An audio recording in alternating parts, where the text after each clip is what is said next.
మనలో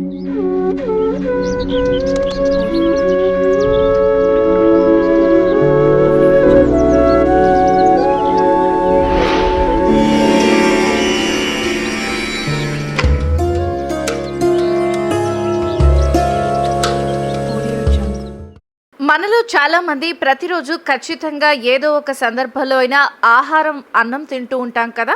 ముఖ్యంగా చాలా మంది ప్రజలు బియ్యంతో వండిన అన్నాన్ని తినడానికి ఇష్టపడతారు. బ్రౌన్ రైస్, వైట్ రైస్ ఇలా రకరకాలుగా బియ్యాన్ని ఆహారంగా తీసుకుంటారు. అయితే అన్నం వండే ముందు చాలా మంది బియ్యాన్ని కడగడం గమనిస్తూ ఉంటాం.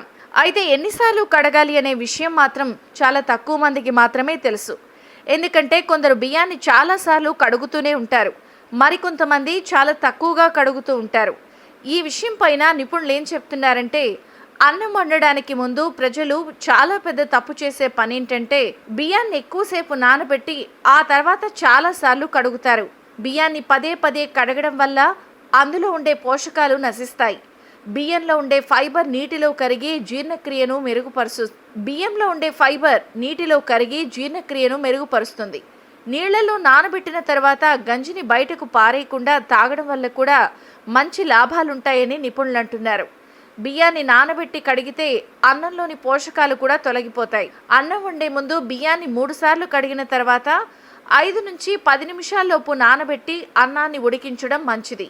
ఇలా వండుకుని తినడం వల్ల బియ్యంలో ఉండే పోషకాహారాలన్నీ కూడా అందుతాయి. ప్రెషర్ కుక్కర్లో రైస్ని ఉడికించడం వల్ల అన్ని పోషకాలు సమృద్ధిగానే ఉంటాయి.